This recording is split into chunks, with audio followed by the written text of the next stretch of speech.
Released in 1903, The Great Train Robbery shocked audiences with its thrilling and unprecedented action style. Together, let's watch The Great Train Robbery.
Introduction.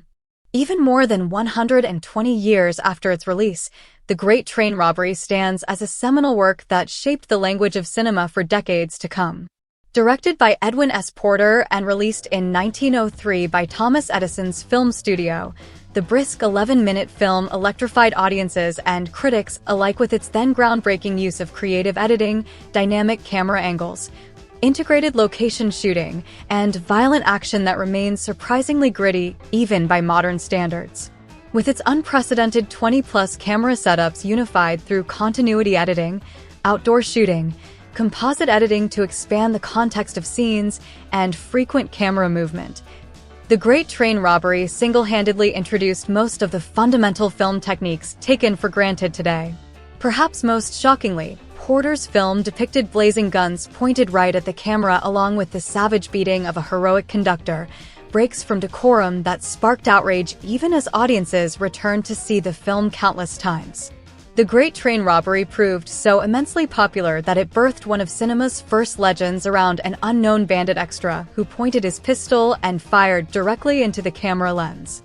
While likely untrue, this enduring myth underscores the visceral power and visual innovation audiences sensed vibrating through every frame of Porter's madly ambitious production. Widely credited with igniting narrative cinema's full potential as an expressive medium, The Great Train Robbery still retains undeniable force and vitality today. Summary of story, themes, and filmmaking approach. The Great Train Robbery sketches a simple three-act narrative around a band of bloodthirsty Wild West outlaws who rob an eastbound train before making their escape, only to face justice in the end at the hands of the putative hero, a lone cowboy who rescues the injured driver and telegraphs ahead to intercept the gang as they attempt to blow open a railroad safe. Through virtue of geography, camera setups, editing, and cleverly staggered entrances or exits of characters, Porter collapses a wide canvas of simultaneous action down to 11 minutes that still unfolds with riveting rhythm and dramatic build. Rather than trace a single character's journey, Porter cuts and switches among several concurrent plotlines, essentially creating cinema's first crosscut editing scheme between lines of action. And instead of relegating characters to rigidly static scenes with locked-down frames, as was standard in that era, Porter pioneered a vastly more agile and omniscient camera, his cinematographer frequently tracking, panning, tilting to absorb richer data and contextualize all facets of the action. Most impressively for 1903, Porter chose to shoot key robbery sequences on an actual train and along the natural New Jersey terrain where the gang flees, seamlessly fusing studio sets with expansive on-location photography to amplify authenticity. This mixing of staged material and real environments was practically unheard of at the time, launching concepts of shooting simultaneously on varied sets and making use of existing backgrounds which rapidly became normative directorial choices thereafter. Through these and other innovations, The Great Train Robbery created a vividly realized world boasting remarkable narrative clarity, while condensing a chain of incidents down to consumable size sans any flab or loose ends. Stripped to its core dramatically beats, Porter's brisk Western crime saga set the template for what would eventually become classical Hollywood language by the mid-1920s as it rapidly evolved. Even more fundamentally, The Great Train Robbery proved that films could channel complex visual data into forceful photoplay stories, not just function as short gimmick reels as in earlier Edison and Lumiere productions. By dynamically cutting and shaping 12 distinct scenes to generate a sharply angled viewing experience, Porter liberated cinema from static wide shots and reinforced its role as an immersive medium capable of commanding audience attention for lengthier durations. In essence, he proved that movies could compel people to truly care about fictional characters in fabricated worlds for more than just a few diversionary minutes. Critical reception upon release. When The Great Train Robbery debuted at Edison exhibitor halls in 1903, followed by a broader rollout to Nickelodeons and vaudeville theaters nationwide, audiences responded with fascination and awe. Critics rhapsodized about cinema's new expressive power and capacity to miniaturize the Wild West's sweeping danger and beauty into a thrilling 11-minute compression. Some educators even objected to the film's violence, recoiling in shock at visions of gunmen firing point-blank at the camera and beating a valiant conductor. But audiences couldn't stay away. The film was such a smash sensation that people returned repeatedly to relish its sensory immersion in ways never before witnessed on a screen. Rather than repulse people from film's alarming violence, The Great Train Robbery seemed to unlock deeper wells of imagination and realization that this new medium might channel adventure, suspense, and dramatic spectacle deeply unlike what was available in hoary Victorian stage melodrama. In The Great Train Robbery, critics and audiences first glimpsed filmdom's unique capacity to package reality, voyeuristically glimpsing secret worlds not meant for their eyes. Porter's outlaw saga became the first movie phenomenon witnessed globally as it spread internationally over the next year. His techniques that might seem quaint today caused absolute sensation when premiered. Rather than condemn audiences away, The Great Train Robbery lured them closer through intimation of possibility never dared on stage. Little did viewers realize when gaping at Porter's cowboy rampage that cinema's true subject had been revealed, socially prohibited wish fulfillment now deliciously brought to life. The Great Train Robbery initiated a glimmering dream from which the world would never awaken. Analysis of key scenes, stylistic and structural choices. Parallel plotlines established via cross-editing. Rather than follow one character's journey, Porter splinters viewer perspective across multiple interlaced storylines that sculpt a full world. 1. Train preparing to depart station. 2. Bandits waiting in hideout above train tunnel. 3. Telegraph linesman detecting thieves up track. 4. Aboard train as robbery unfolds. 5. Rescue of injured engineer. 6. Escape into woods and river crossing. 7. Standoff at farm with posse. By deftly cutting between these simultaneous plot threads, Porter rapidly integrates the full context. Telegraph linesman witnessing the hideout tips off authorities who then track the gang's escape, locating them just as they dynamite a train car safe in the woods. This technique accelerated audience immersion by providing anchoring awareness that all pieces interlock towards an explosive showdown.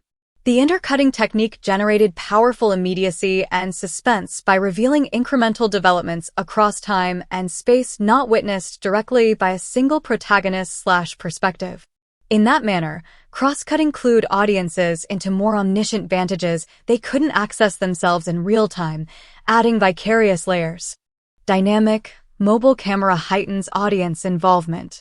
Hugely unusual for 1903, Porter's camera pursues and tracks characters vigorously within scenes to engage viewers deeper into the action space. During the robbery itself, his lens rushes along the train tracking parallel to characters until right in front of the steam engine, achieved by mounting his camera on another train. Then in the escape sequence, Porter's frame pans right to left following riders through woods to amplify the shot's depth and tension.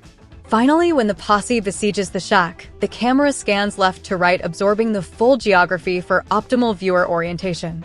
This constant in-scene mobility keeps space and motion relationships coherent while rhyming with the story's high-speed dramatic developments. Porter intuitively understood that static wide shots from single angles, as practiced by Mellies and other pioneers, sculpted more remote scenes, whereas moving cameras injects audiences directly into the picture's velocity and contour shifts. In elegantly handled shots like his posse pan, characters enter the frame in staggered timing, further locking us into participatory role. On-location shooting adds unprecedented authenticity. Hugely unprecedented for the time, Porter shot extensive robbery footage on a moving train and natural landscapes around New Jersey instead of just on crude studio sets.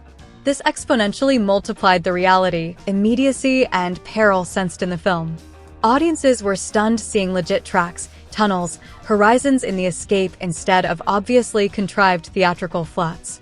The exterior footage integrated with studio shots conveyed seamless continuity, launching production concepts of multi-environment staging. Shooting on a real-life train took nerve considering dangerous stunts required. But that genuine hazard translated directly through the screen's plantive beam. When Porter's bandit points a pistol unexpectedly into the lens and fires, that implicit risk electrifies the film with brash conviction. Death atoms transfer from actor to viewer. Fiction merges with consequence right before our eyes, condensing wide canvas into potent 11-minute compression.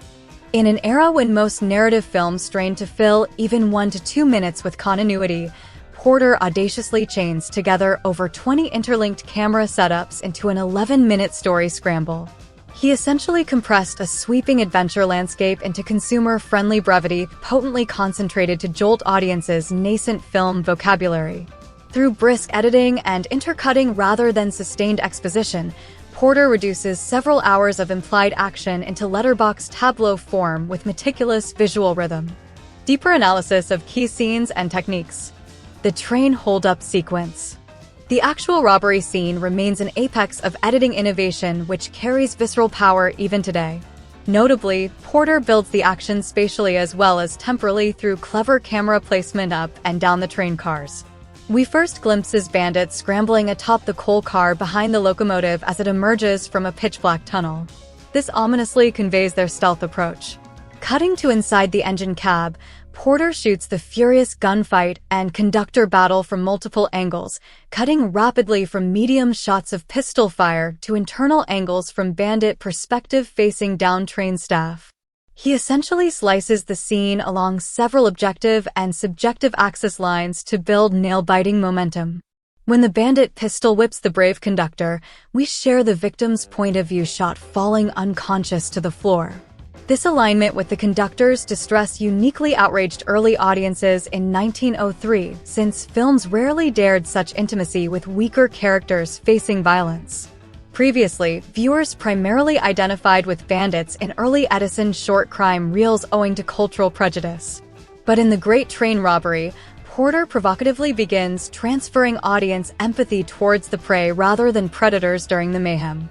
After the brutal fight, the bandits explode a mail car safe via dynamite before killing firemen and passengers execution style. This prolonged assault pushed boundaries of decorum with its blunt force. Yet the scene's geography and editing clarity enhances audience grasp of the action whole. Despite outraging moral arbiters, spectators felt comprehensively anchored in the story's urgent progression. The Posse Showdown. When the bandits reach the woods and halt to dynamite open their stolen safe, Porter deftly juxtaposes parallel action, accelerating the posse hot on their trail courtesy of the telegraph linesman's early warning. Via smooth continuity matching action seamlessly across the train robbery, river crossing, and wood sequences, Porter builds stake investment in this imminent confrontation since we clearly grasp the posse's desperate attempt to intercept them. By artfully cross-cutting between thieves, pursuers, and their various vantage points, rather than follow just one side, Porter grants the standoff heightened immediacy and multidirectional tension. His editing braids the strands tightly enough that when the posse finally appears as the thieves argue dispersing money, viewers release a cathartic sigh since we subliminally hoped for story closure. The posse confrontation scene displays Porter's intuitive mastery of visual continuity across time and space through. His match editing rhythmically aligns movement directions between parallel scenes, creating deeper context than information within shots themselves. We comprehend the whole crime geography like players scanning a game board. Inventive scene transitions. Before The Great Train Robbery, most films awkwardly leap between scenes with jarring discontinuity since basic continuity practices remained undiscovered. But Porter intuited early on that visual bridges must link scenes to sustain believability and rhythm. When his bandit gang escapes the train robbery into adjacent woods, Porter adds subtle continuity between environments. The train exit scene initially looks static as robbers walk from background to foreground, but closer examination reveals crafty camera trickery. The distant woods background was actually filmed separately outdoors while the foreground with actors utilized a studio mock-up. So in truth, the men are not genuinely approaching the forest since it's a stationary transposed backdrop. But by coordinating the bandits' movement to match speeds from the previous shootout scene, Porter tricks our brains into perceiving continuous motion across time and space when none exists. This ingenious mismatching of footage with aligned character movement invents the illusion of contiguous action. Porter discovered that visual continuity hinges on relative motion, not genuine geography. Such clever transitions sell the story's credibility more than awkward jumps between scenes ever could. Audiences entered escapist absorption. Mythology around the infamous gunshot POV. Perhaps the most iconic shot involves the bandit leader pointing his handgun unexpectedly into the lens before firing point-blank. This aggressive rupture of decorum both thrilled and appalled early filmgoers since nothing so audacious had been depicted. Mythology quickly encircled the nameless outlaw actor who perpetrated such delightful outrage. Porter himself perceived the image's lasting imprint when he made the stranger his advertising icon. Some claim that during the final farm standoff, a nameless bandit extra pointed his pistol into camera and fired without Porter's permission, startling everyone. This impromptu moment arguably birthed cinema's first true anti-hero by having an anonymous actor threateningly bridge film's fourth wall protection. He invasion panicked audiences while epitomizing their repressed wishes to transgress. The legend plausibly traces to projectionists removing the reel during screenings to inspect the film strip closely for damage from the apparent gunshot before resuming play. This odd artifact seemed to reinforce mythic status around the nameless bandit's shot. Whether or not his camera confrontation was planned or spontaneous, inarguable remains film history's first uncomfortably intimate aggressing of the audience via pointed weapon and implied murder. He shattered constructs dividing viewer and viewed. Fiction merged with reality. This fusion of actual risk and dramatic action radically intensified emotional investment from audiences in ways never before triggered. Going forward, cinema implicitly carried permission for increased realism. All that was required was filmmakers willing to test boundaries, keeping viewers separating themselves from disturbing imagery. Pandora's box cracked open. Critical reception and analysis. Upon release, The Great Train Robbery swiftly gained mass popularity for its radical advances in editing, outdoor shooting, multifaceted story, and violent imagery ripping Victorian propriety. Critics raved about cinema's new capacity to channel thrilling spectacle while everyday fans packed theaters. The rich visual texture stunned viewers accustomed to theaters' limits. Porter's mobile camerawork and interwoven plot angles mimicked vantages impossible in plays. Some pearl-clutching moral crusaders decried the glorification of crime and depraved brutality they perceived. But these squeamish reactions only amplified the film's daring allure for most working-class people and urban audiences. In truth, The Great Train Robbery rendered moviegoing dangerous again, more akin to slumming at sleazy kinetoscope parlors than munching popcorn during photoplays. Respectable people attended partly for contagion with lower-class elements. The bandit pointing his pistol into the camera lens triggered alarm and desire. Influence on narrative cinema. By dynamically cutting between simultaneous plot lines from varying angles, rather than follow one protagonist, Porter liberated movies from confined space and time. He discovered cinema's capacity for fluid POV movement between scenes and events without physical restrictions hindering theater and literature. This elastic omniscience generated unprecedented excitement from disorienting geography and perspective. Unchaining the lens birthed far richer visual narratives. Just as crucially, Porter's integration of actual trains and locations with studio sets overcame previous separation between artificial/natural worlds on screen. He incorporated the real NJ landscape's depth and texture within his drama rather than rely on flat backdrops. This fusion of contrived and documentary footage launched traditions of on-location shooting to amplify verisimilitude. It confirmed movies might access astonishing worlds well beyond their originating studios. Cinematic influences and legacy. Pioneering syntax of film language.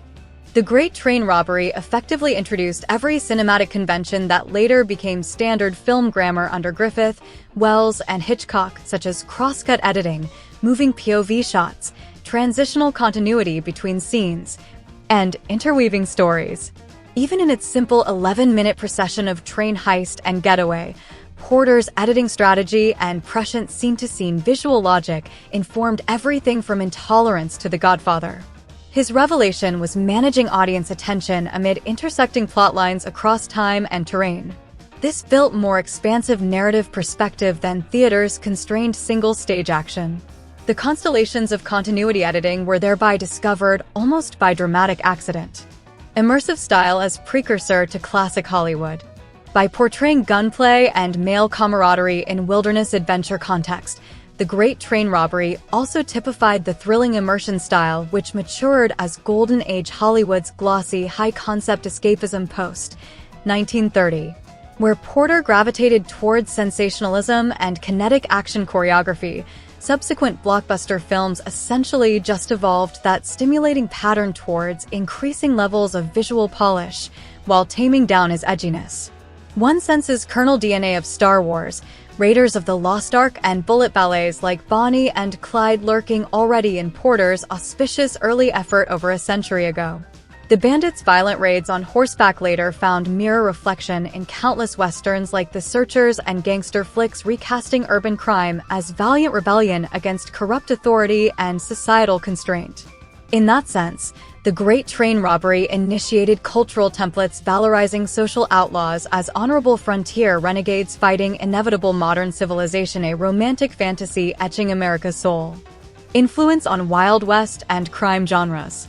Essentially, Porter's short film established the basic templates of thrilling spectacle and confrontation that later became wildly popular Hollywood Western and crime sagas. Yet, as directors built upon Porter's innovations in editing, cross-cutting plots, and integrating actual locations into studio shoots, they often diluted or removed the sheer controversial brazenness of some moments in The Great Train Robbery. Specifically, that notorious shot where the anonymous bandit points his gun towards the viewer and fires was such an outrageous and norm-shattering move in 1903. Later Hollywood westerns and crime stories borrowed hugely from the film's suspense sequences, characters, and bleeding together of action set pieces. But they usually backed away from fully copying such unsettling moments where fictional characters forcefully confronted the audience or broke the invisible fourth wall in ways that confused where acting ended and alarming reality began. Deeper examination of characters and themes. Anti-hero bandits reflecting social outlaw mythology. In retrospect, audiences flocking to The Great Train Robbery likely craved escapist fantasy about social outlaw mythology more than moralistic justice tale. Beneath Victorian-era strictures seethed urges for rebellion.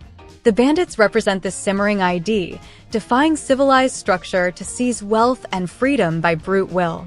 Their anarchy spoke to simmering American tensions about corporate control and consolidation of wealth by robber barons. In real 1903, miners battled deadly conditions and pitiless employers. Many fortune hunters perished chasing Western gold. Class divides sharpened between industrialists and labor. Trains embodied the Gilded Age's technological rush contrasted with everyday hardship. Porter's gun-crazy robbers channeled the era's desperado dreams. They didn't play by the rules because for many pioneers, rules meant death by attrition. Their villainy carried subversive charm. Porter's anti-hero outlaws also forged cultural prototypes for charismatic Hollywood Western and gangster figures like Rio Bravo's John Wayne and Scarface's Paul Muni, honorable mavericks fighting corrupt governance and social conformity. Ironically, Porter likely intended his bandits solely as foils showcasing civilizing justice. But inadvertently, he glorified their anarchy instead through adventure thrills. Law and order proved too dull. His thieves foreshadowed endlessly copied big-screen ruffians. Absent women and feminine power. Unlike most famous early films centered around damsels in distress snared from train tracks, infernos, or speeding cars, women are conspicuously excluded from Porter's kinetically masculine spectacle. The world of Great Train Robbery remains an all-male proving ground organized around isn't fundamentally for or about her. She has no recognized place inside that hurricane except as collateral damage or spoils. The total absence of feminine power, perspective, and empathy shapes the narrative contour by default. There are only predators and preyed upon banding together to assert hierarchy absent any softening variables. The ferocity of the film's violence arguably stems directly from its exclusionary too, since nothing checks the brute force churn once ignited. Cinematic poetry of machines and nature. Beneath the gun-blazing plot mechanics, The Great Train Robbery displays deeper thematic obsession with contrasting agrarian landscapes' majesty against imposing locomotive engines spewing smoke. Man's industry imposes on wilderness sanctity. The trains tear through holy terrain much as the bandits vainly hope escaping into sacred nature redeems their sin. But modern machines inevitably dominate Earth Goddess. Porter juxtaposes pastoral and industrial plains as if lamenting lost American Edens. Twice he cuts from violent human clashes aboard trains to glimpse divine rivers and forests ironically adjoined. These grace note vistas beckon from beyond story confines, suggesting imaginary refuge from mechanized urban confines. It dignifies their defiance against imprisonment by clock hours and assembly lines. Ultimately, the bandits court destiny by trying to outrun modernity's lockdown. But their resistance only brings summary justice. Nature's splendor fades as if nudging audiences to accept that resistance against progress proves not only futile but destructive. The train will outrun horses after all. Cultural context around industrial growth and technophilia. As much as emotively glorifying rebellion against societal constraints via its bandit gang strife, the Great Train Robbery also celebrates exciting machineries of industrial transport like the railroad and telegraph lines which linked and conquered America after 1865. In that sense, Porter exalts the western frontiers vanishing as native peoples, wildlife, and undeveloped land gave way before steel locomotives shuttling syndicates hungry for gold, furs, minerals, and colonies for Eastern capital interests. Trains opened up vast Pacific access, but destroyed much in their path. The Great Train Robbery crystallizes that ambivalent dynamic pulsing through modernity, loss offsetting progress. So while mourning escaped Edens, Porter also commemorates mechanical wonders shrinking perceived space and distances. Telegraph cables and transcontinental rail united wild regions into manageable grids prime for commercial conquest. His film balances awestruck views of technology's benefits along with anxiety about destabilizing local habits and ecologies. This tension remains embedded in America's DNA. Context within early cinema's evolution from novelty towards narrative. As much as cannon-blasting action spectacle liable to startle early film audiences, the Great Train Robbery's deepest innovation was codifying visual syntax for sustained photoplay narrative.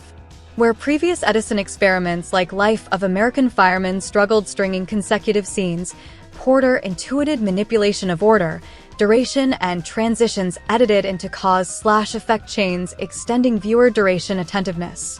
He discovered crosscut editing's capacity to splice observer consciousness into simultaneous spaces. He proved that immersive story architecture trumped inert recordings like Lumiere actuality films. Movies need not just document externally unfolding instants, but subjectively recombine moments into judicious trajectory.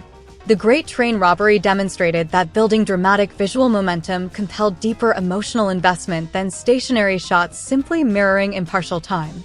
Montage conjured manifold worlds by working in breathtaking conjunction with imagination's inherent powers. Therefore, in evolving from novelty amusement towards expansive story vehicle, early cinema via Porter learned commanding spectator attention over time by carefully teasing curiosity.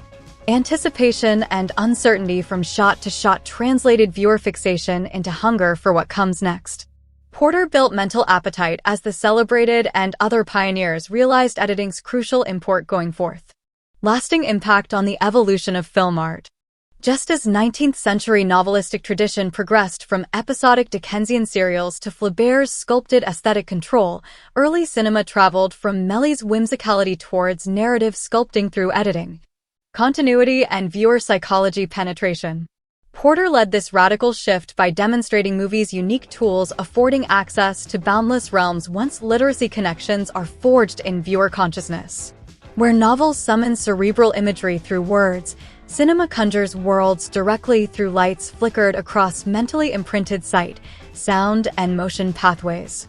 Long after the Great Train Robbery's 11-minute morality play fades from memory, the imaginative templates it etched onto global visual vocabulary permanently shapes each succeeding filmmaker and spectator's internalized grasp of possible realities unlocked moving forward. The evolution continues today. Conclusion and final thoughts. More than a century since its release, The Great Train Robbery continues igniting wonder at cinema's untapped creative potential prefigured in even nascent form during its infancy period. More importantly than its specific plot or characters now lost to ages, Porter discovered editing's capability for generating layered viewer consciousness expansion across time and space dimensions far transcending theatrical bounds. Just as novels penetrated psyches deeper than plays by channeling interior voice through varied literary devices, so too film reached unprecedented minds through manipulating sight, sound, and chronology mediated by cuts. Porter unlocked movies from tangible world limits by harnessing imagination's inherent image projection powers. His trains may now recede down distant memory tracks, but journeys forged by flickering photons stream rush eternally forward thanks to vast vistas revealed in the great train robbery's fleeting flickers. The traveling shot continues as celluloid reels still spin cinematic dreams more than a century since Porter first trained camera into the tunnel.